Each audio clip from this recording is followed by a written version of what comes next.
Rebonjour, rebonsoir pour celles et ceux qui vont nous regarder ce soir, rebonjour pour celles et ceux qui vont nous regarder tout à l'heure dans un petit moment dans cette journée de ce 19 janvier 2023 au Algérie Park. Nous venons de révéler une nouvelle grosse affaire, document à l'appui d'une histoire surréaliste comme nous l'avons intitulé dans la première partie. Azul Flaoun, Marhaban Iswen. J'espère que vous vous portez bien. Comme on l'a révélé dans la première partie, l'histoire surréaliste de ce faux attentat qui aurait été planifié contre le général Khaled Nazar et son fils en Suisse. Un attentat terroriste en Suisse, il faut vraiment être bête pour y croire. Avec ce document qui raconte toute cette histoire, le document du parquet fédéral suisse basé à Berne, c'est le ministère public de la Confédération suisse, c'est l'organisme judiciaire le plus influent, le plus puissant de la Suisse, qui fait office de procureur général du pays. C'est l'organisme judiciaire qui met en accusation les suspects ou les personnes arrêtées ou là soupçonnées ou accusées de planifier des crimes terroristes en Suisse ou de s'adonner à des pratiques criminelles économiques ou là le crime financier international. C'est les crimes les plus graves qui menacent l'ordre public, la sécurité de la Suisse, qui sont traités et soumis à des enquêtes soumis à des enquêtes par les juges de ce parquet fédéral de Berne. On a expliqué dans la première partie comment la police judiciaire fédérale suisse, avec les services de renseignement fédéraux suisses, ont conclu l'histoire d'un attentat qui aurait été planifié par 6 opposants algériens, les Rachid Mesli, Mourad Dina, Anwar Kouchoukali, Arbi Zetout, Hicham Aboud ou Dadi Siddiq. 4 d'entre eux ont toujours des relations directes avec le mouvement Rached. Dadi Siddiq a quitté le mouvement Rached depuis plusieurs années. Il est actif essentiellement dans les médias. Et Hicham Aboud, qui même s'il a des amis au sein du mouvement Rached, n'a jamais déclaré, en tout cas publiquement, appartenir à ce mouvement-là. Donc, on l'a expliqué dans la première émission. À l'origine de cette enquête qui a duré de mars 2022 jusqu'à décembre, de mars 2021 jusqu'à décembre 2022, les autorités judiciaires suisses ont, comme l'indique ce document, classé définitivement cette affaire le 20 décembre 2022 en blanchissant et en innocentant, disculpant totalement les 6 opposants algériens de ces accusations graves de vouloir tuer ou orchestrer un crime ou un attentat préparer un attentat, planifier un attentat contre l'ex-ministre de la Défense nationale Khaled Nazar et son fils, l'homme d'affaires Lotfi Nazar, qui vit entre Barcelone et Alger. Et Khaled Nazar est retourné depuis fin de l'année 2020 à Alger, à 85 ans, il ne bouge pas beaucoup, pour ne pas dire pratiquement plus, et il est essentiellement établi en Algérie. À l'origine de cette instruction judiciaire, un ex-agent des services secrets algériens, Ousmou Abdelkader Tira. Comme je vous ai expliqué dans la première émission, il fallait vous parler dans cette deuxième partie de ce Abdelkader Tira, qui est un manipulateur, mais un vrai manipulateur, une honte pour le pays, je le dis bien, et pour son histoire. Abdelkader Tira, il a essayé de manipuler tous les opposants algériens. Il a réussi malheureusement pour l'année 2022 en leur faisant croire qu'il pouvait leur donner des informations détaillées. Alors qu'il bossait en même temps avec les services du renseignement extérieur algérien, qui sont le service de la documentation, de la direction de la documentation de la sécurité extérieure, la DDSE, à l'époque du général-major Mahfoud. Il travaillait directement, il avait un contact directement avec Houssine Boulahia, le colonel Houssine Boulahia, qui était le responsable de la cellule anti-subversion de la DDSE. Donc, نحكيكم على l'affaire هذيك باش خدموا به. Mais d'abord, qui est Abdelkader Tira? Abdelkader Tira, il s'est fait connaître à la fin des années 90 et au début des années 2000. Il s'est fait connaître notamment au début des années 2000. Abdelkader Tira qui est في Blida, le fameux CTLI de Blida. Début des années 90, lors de CTAB, comme ce que ça veut dire le centre territorial de recherche et d'investigation de Blida. À l'époque du début de la guerre contre le terrorisme, la guerre civile, la décennie noire, les CTLI avaient pour objectif d'enquêter sur les groupes armés, les groupes islamistes, les identifier, les localiser, évaluer leurs dangers, les infiltrer, les neutraliser. Voilà leur rôle. Et Blida, vous savez, Blida, Mdia, Ain Defla, ce qu'on appelait durant la décennie noire le triangle de la mort. C'était là où il y avait c'était dans cette zone-là où il y avait les affrontements les plus violents et les attentats terroristes les plus violents. À l'époque, donc, monsieur Abdelkader Tira était un agent des services de renseignement, comme d'après mes informations, son grade, sergent-chef. Parce que beaucoup de gens, il y a eu beaucoup de mythes, qu'il y a eu un colonel, un commandant. D'après nous, ce que j'ai pu obtenir comme information, sergent-chef, ni plus ni moins. Fin décembre 1999, il a été contraint de fuir le pays. هرب la Tunisie, la Tunisie هرب la Libye. La Libye راح la Syrie. علاش هرب fin décembre 2019. Fin décembre 1999, excusez-moi. Parce qu'en 1996, fin 1996, c'est lui qui le raconte. Il dit qu'il a été chargé de mener une enquête sur la disparition de deux professeurs proches du fils et de la JIA. Ils avaient apparemment des parents, le groupe islamique du salut. JIA, qui était le principal bras armé des mouvements islamistes en Algérie dans les années 90. Il dit dans son rapport, il a dit c'est la police militaire ou la sécurité militaire qui aurait enlevé ces professeurs qui seraient à l'origine de leur disparition. Le rapport, d'après son témoignage, ça a dit plus assez supérieur, c'est-à-dire qu'il a disculpé les islamistes, il a accablé les militaires, et donc ils l'ont soupçonné d'accointance avec les islamistes. Ils l'ont suspendu, ils ont demandé de rendre son arme de service, ils préparaient une action contre lui, ils préparaient à le mettre en prison. Vers la Tunisie, même la Libye, la Syrie. C'est ce qu'il raconte lui, les motifs de son départ. Qu'il hack la Syrie, il rentre directement en contact avec l'ambassade de France, fait Damas. Il a voulu contacter les services secrets français. Regardez, quelqu'un qui fuit le pays, alors qu'il est un ancien agent de service secret, parce qu'il craignait d'être persécuté. Pourquoi il ne s'est pas contenté de se cacher ou de fuir? Non, il a demandé un rendez-vous à la DGSE. J'ai toutes les informations à vous donner concernant les réseaux islamistes à JIA en Europe et concernant les réseaux des services secrets algériens en Europe, notamment en France. Vous me donnez l'asile politique en France, vous me donnez les papiers en France, je vous donnerai toutes les informations. Ils l'ont rencontré à plusieurs reprises, ces interlocuteurs français, comme la Syrie, c'est une sécuritocratie. C'est un pays qui était d'ailleurs proche du régime algérien, il est toujours proche, et les services secrets syriens sont très puissants, ils n'aiment pas quand les services occidentaux font des opérations sur leur territoire. On peut pas, à l'époque ils nous ont dit, on ne peut pas continuer à te parler en Syrie, on sera obligé, si tu veux qu'on collabore avec toi, de traiter avec toi dans un autre pays étranger. Ils lui ont demandé de partir en Thaïlande. Visiblement, on lui a payé le billet pour aller en Thaïlande, parce qu'il n'avait pas d'argent, il était totalement fragile à l'époque, il n'avait plus aucun sou. Il va à la Thaïlande à Bangkok, où il les rencontre pendant plusieurs semaines. Et dans un hôtel, dans une chambre d'hôtel, il dit, c'est le témoigne, c'est ce qu'il dit, il avoue, lui-même l'avoue, il a rencontré des agents de la DGSE, des services secrets français, où ils ont commencé à l'enregistrer, il a commencé à tout leur raconter. D'ailleurs, on se demande comment quelqu'un qui était à Blida peut avoir des renseignements sur les cellules terroristes à Paris, ou là sur les activités des services secrets algériens en France et à Paris. C'est très bizarre. الانسان هذا من الاول اللي ميتومان. Les Français se sont rendus compte qu'il est mythomane. فهموا بلي سيدي يكذب. Parce qu'il était qu'un petit agent في السيتيري de Blida. C'est pas possible quand tu sois sergent-chef في Blida تفهم واش صار تعرف les services secrets algériens يا جماعة. Des fois on peut leur reprocher tout ce qu'on veut, mais c'est pas une bande d'amateurs. C'est pas ماشي يلعبوا في الدومين. Aucun service secret au monde, un sergent-chef peut être au courant de ce que ce service secret est en train de faire à l'étranger. Il est derrière la Méditerranée. Il a commencé, ben là qu'il avait quelques informations vraies, mais il a commencé à bluffer. C'est un bluffeur. C'est pour ça que dans ce document, du parquet fédéral suisse, la police judiciaire fédérale suisse a écrit noir sur blanc que la police hollandaise, ou un pays dans lequel Abdelkader Terahad a demandé aussi de s'installer le refuge, leur ont dit, blessé à quelqu'un qui n'est pas sérieux, qui n'est pas crédible, il n'est pas le bienvenu en Hollande, et c'est quelqu'un qui n'a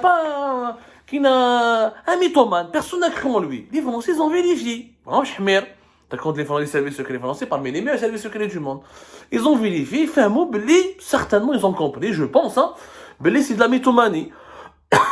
Alors là, on peut pas te donner les papiers en France parce que tu as participé à des crimes, tu as participé à des violences. En tant qu'agent FCTRI, tu as balancé des gens, tu as torturé, tu as tué, et tu as participé à des crimes contre l'humanité. Donc en France, on ne peut pas te donner les papiers. Même le Haut Commissariat aux réfugiés, à l'époque, la Thaïlande à Bangkok, il a refusé de lui donner effectivement un statut de réfugié politique parce que quand il n'a pas pu partir en France, il l'a demandé, y compris en Thaïlande.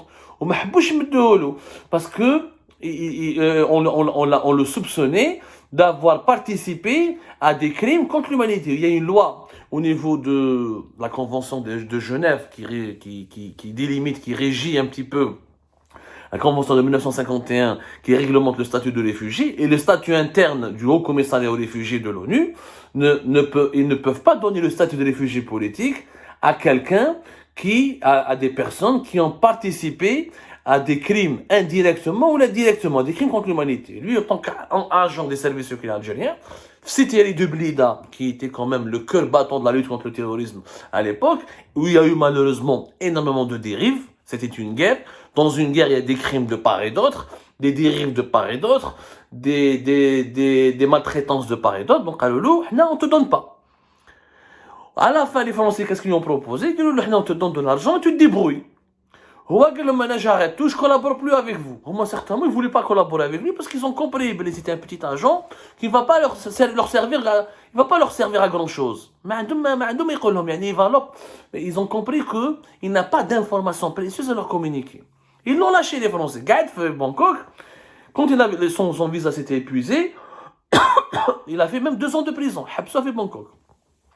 Il a commencé à médiatiser son histoire, il a contacté des médias français. Ses avocats ont essayé de le faire sortir de la Thaïlande pour le ramener vers la France. Lui, il a commencé à dire que j'ai des informations sur l'assassinat des morts de Tébéline, j'ai des informations sur les crimes, des services secrets, leurs dérives, etc. Il a commencé à prétendre avoir des infos. Donc certes, quelques avocats français ont voulu l'aider. Mais la France ne l'a jamais accepté. Ne l'a jamais accepté. Il a pu quitter la Thaïlande pour aller vers la Jordanie. La Jordanie, elle a les Pays-Bas. Au Hollande, ils n'ont jamais voulu lui donner les papiers. Pour la même raison, ils ont estimé que c'était un homme dangereux, un homme menteur et mythomane. En tant qu'ex-agent des services secrets algériens, ils ne pouvaient pas lui faire confiance. C'est un agent double. Ils ont fait des enquêtes. Les Occidentaux ne sont pas cons. Mais maintenant, un titre de réfugié politique, c'est pas possible, il y a une enquête sérieuse. Mais là, il dit un terroriste, il dit maintenant des réfugiés politiques, ou je suis persécuté, mais il peut faire du mal au pays qui l'accueille. Non, il y a des enquêtes sécuritaires très précises et très approfondies. J'ai le statut de réfugié politique, j'ai été interrogé à l'OFPRA, j'ai vu des personnes qui te demandent, qui te posent des questions sur ta vie privée, sur ce que tu fais, sur ce que tu penses, et une enquête minutieuse. Abdelkader Tira, fahmou, c'est un agent double. Mais le Will, c'est fahmou, c'est un agent double. Les Français ont compris, c'est un agent double. Les Hollandais ont compris. Les Belges ont compris. Personne ne lui a donné les papiers. À maintes reprises, il revient en France. Il n'arrive pas. Quelques mouvants, quelques opposants algériens sont tombés dans ce piège. Ils ont voulu le croire. D'autres, ils ont été malhonnêtes. Honnêtement, ils ont voulu juste l'utiliser pour qu'il puisse témoigner contre le régime algérien. Il a écrit, il a participé à l'écriture de certains livres concernant le meurtre des morts de Tébéline, concernant le contre-espionnage algérien. L'Azama essaie de déballer certaines vérités qu'on n'a jamais pu vérifier, qu'on n'a jamais pu confirmer, jusqu'à cette année 2021, où le véritable visage de Abdelkader Tira a été dévoilé. 2021, qui a l'équipe de Hossein Boulahia, Algérie par حكينا بزاف على حسين بوليحيى le colonel, un ex de la DCSA, Direction centrale de la sécurité de l'armée, qui a travaillé dans le secteur de Blida dans les années 90 et qui apparemment connaît, d'après mes informations, Abdelkader Tira le connaît. J'ai assisté à une conversation téléphonique où Abdelkader Tira affirme lui-même qu'il a connu Hossein Boulahia. Il donne effectivement des informations qui confirment qu'il a fréquenté Hossein Boulahia. Hossein Boulahia n'a jamais été l'enfant des services de renseignement extérieur. C'était la DCS, la sécurité militaire et le renseignement militaire. Qui جابوه vers la DDSE. J'ai toujours ma fille qui m'interrompt. Je trouve peut-être le sujet intéressant. Donc voilà, qui جابوه la DDSE. Hossein Boulahia a contacté Abdelkader Tira, qui était dans une merde pas possible, il n'avait pas d'argent, il louait un petit studio à Bruxelles dans un quartier populaire difficile, il pouvait à peine se nourrir. Vraiment, il faut savoir que Abdelkader Tira, il a fini très mal. C'est-à-dire, il a voulu arnaquer les autorités européennes, il a voulu arnaquer les services secrets français, la police hollandaise ou belge, il n'a rien obtenu, il vivait avec un train de vie de nécessiteux. Bon, Hosni Boulahia donc a manipulé Abdelkader Tira, il n'y a pas de problème, je te donne de l'argent, on va essayer d'activer nos réseaux en Europe pour te trouver des papiers, mais toi, à condition que tu travailles pour nous. Dkhlo dans une cellule que la DDSE, les services secrets algériens de l'enseignement extérieur, ont établi en Europe, notamment en Belgique. Ils ne pouvaient pas le faire en France parce que les Français mettent la benhamch, ou les Français l'ahnaïa, comme une information. Il y a un accord clair avec les autorités algériennes. Vous foutez jamais la mer sur le territoire français, sinon on va s'énerver gravement.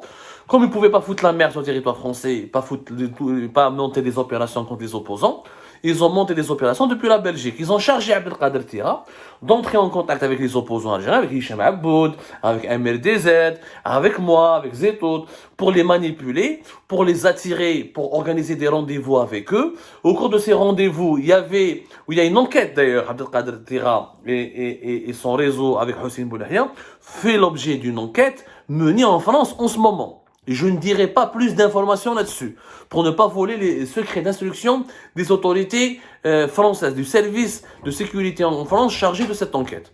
Je ne dirai pas plus. Donc, leur objectif, Hosni Boulahia يخدم Abdelkader Tira, il attire les opposants pour les voir dans des rendez-vous précis, imma en Belgique, imma en Espagne, une fois que ces opposants sont attirés, il y a une bande d'agresseurs les attendent sur leur tente ou là un guet-apens, ils sont agressés, on leur vole leur téléphone, on leur vole leur portefeuille, et comme ça on va identifier, en leur volant leurs appareils, les sources qui leur donnent des informations depuis l'Algérie. C'était ça le plan d'Abdelkader Tira. Même bad, pour piéger Hicham Aboud en Espagne, pour qu'Hicham Aboud puisse être agressé et qu'on puisse attenter à sa sécurité via l'Espagne. C'était ça le rôle d'Abdelkader Tira. Et c'est pour ça qu'il est entré en contact avec Khaled Nazar ou avec son fils Lotfi Nazar. Et c'est Abdelkader Tira qui a enregistré Lotfi Nazar parce qu'il lui a demandé de l'argent. Et en lui faisant croire, on lui confirmant qu'il y a Hosni Boulahia. Et comme certainement Hosni Boulahia, il n'envoyait que des petites sommes, ça ne suffisait pas pour que Abdelkader Tira entretienne son train de vie à Bruxelles, en Belgique.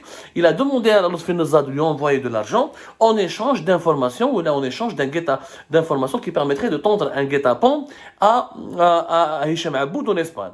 Lotfi Nazar est tombé dans le piège, et quand Abdelkader Tira ne recevait plus d'argent de la part de Hosni Boulahia ou de Lotfi Nazar, Abdelkader Tira, traître qu'il est, regardez comment les gens changent de couleur et changent de veste, et comment ils changent d'attitude au gré du vent, au gré de leurs intérêts mercantiles. C'était un ex-agent des services secrets. Je fais moi, les Européens n'ont jamais, ni la France, ni la Belgique, ni la Hollande n'ont voulu lui donner des papiers. Wouchdar, il a commencé à vendre ses vocaux. Tous les enregistrements qu'il avait, Lotfi Nazar, et toutes les informations, toutes les opérations qu'il avait montées, des agents dépêchés à Bruxelles, en Belgique, par Hosni Boulahia, tout le travail qu'il commençait à mener avec la DDSE, il a pris des photos, il a regroupé des photos, des enregistrements, il a commencé à les vendre. Personnellement, il a essayé de me les vendre. J'ai refusé d'entrer dans cette tactique sale, dans cette opération de barbouze, parce que il est honteux d'acheter des matériaux comme ça ou là, des informations volées comme ça pour les utiliser pour des besoins journalistiques. C'est immoral et notre déontologie ne le permet pas. Mais il a essayé de le vendre à des gens que je connais. J'ai assisté personnellement à cette conversation téléphonique. J'ai déconseillé et j'ai fortement suggéré aux personnes que je connais qui étaient en négociation avec Abdelkader Tira de ne rien lui donner comme argent. Lui, il réclamait des loyers, il réclamait des virements et de l'argent pour payer son loyer à Bruxelles. J'ai assisté personnellement à cela. Les personnes qui étaient en contact avec lui n'ont pas voulu m'écouter, ils l'ont payé, il leur a donné des enregistrements et des photos avec des intermédiaires dépêchés par Hosni Boulahia en Europe pour les besoins de leurs opérations, et ils ont diffusé sur certaines pages Facebook, et c'est comme ça que le scandale de Lotfi Nazar et Abdelkader Tira a éclaté. C'est comme ça qu'il a éclaté. Au cours de l'année 2021, Abdelkader Tira a changé de stratégie. Il a contacté Monde Afrique, il a contacté des médias français, il a déposé plainte contre Malou Loujdel. En mars 2021, il dépose plainte contre Hicham Aboud, l'Arabie Saoudite, Mouladina, Dadi, les opposants algériens. Mais on bat, il a déposé plainte contre eux, parce qu'il traitait le Hossein Boulahia et le renseignement extérieur. Et quand personne ne lui donnait de l'argent du côté du régime algérien, eh ben il s'est retourné contre le régime algérien, où il a dit, il a alerté les médias français et les autorités judiciaires françaises, il a alerté Hicham Aboud et les autres, c'était en février 2022, une année après, pour leur dire, voilà, ils veulent vous tuer, ils veulent vous assassiner, ils veulent vous kidnapper, mais pour que je puisse vous donner toutes les informations qui sont en ma possession, donnez-moi de l'argent, payez-moi mes loyers. Donc, en fait, il mange à tous les râteliers, et celui qui lui donne de l'argent, il travaille avec lui. Mais à la base, il n'a rien à voir avec l'opposition, il n'a rien à voir avec il n'a rien à voir avec le combat pour le changement démocratique ou pacifique en Algérie. Il était, encore une fois, je le dis, un des éléments du colonel Hossein Boulahia en Europe. Et les opérations qu'ils avaient mis en place ont totalement échoué, parce que Abdelkader Tera les a compromis, il ne voulait que de l'argent, il voulait qu'une situation, il négociait un retour en Algérie pour être réhabilité, ou là, juste obtenir des papiers en Europe et avoir une situation matériellement confortable. C'est la réalité de cette affaire. Et c'est pour ça que les Suisses, la police fédérale judiciaire suisse, la police judiciaire fédérale suisse et les services de renseignement suisses ont compris cette vérité. Ils ont compris que Abdelkader Tera n'est pas crédible. Comme la DGSE et les services secrets français l'ont compris début des années 2000 à Bangkok, il n'est pas crédible, il bluffe, et malheureusement, certains opposants algériens tombent dans le piège, et le régime algérien en 2021, à travers la DDSE du colonel Hossein Boulahia et le lieutenant-colonel Tariq Amirat, qui est en prison depuis août 2022, l'ont instrumentalisé, l'ont récupéré, ils l'ont utilisé, portant ainsi un grave préjudice à l'intégrité morale de l'État algérien, à la crédibilité des services de sécurité en Algérie, et le scandale a fini par éclater, et voilà que les autorités judiciaires suisses ont dévoilé au grand public, sans dire tous les tenants et les aboutissants de cette affaire, ont dévoilé au grand public tous les éléments scandaleux de cette affaire qui va entrer dans les annales de l'histoire comme l'un des scandales les plus répugnants et qui salira pendant longtemps l'image de l'État algérien et des services de sécurité en Algérie. C'est malheureux. C'est malheureux, c'est encore malheureux. Et vraiment, ce qui est encore plus malheureux, que certains opposants qui prétendent être lucides et perspicaces tombent encore dans le piège de la manipulation, au lieu de donner l'exemple et d'offrir une autre alternative à l'opinion publique, un combat avec les vrais lanceurs d'alerte qui ne manquent pas en Algérie, au lieu de pactiser et de traiter avec des ex-agents, des petits agents des services secrets qui marchandent et qui vendent des informations juste pour pouvoir entretenir leur train de vie en Europe.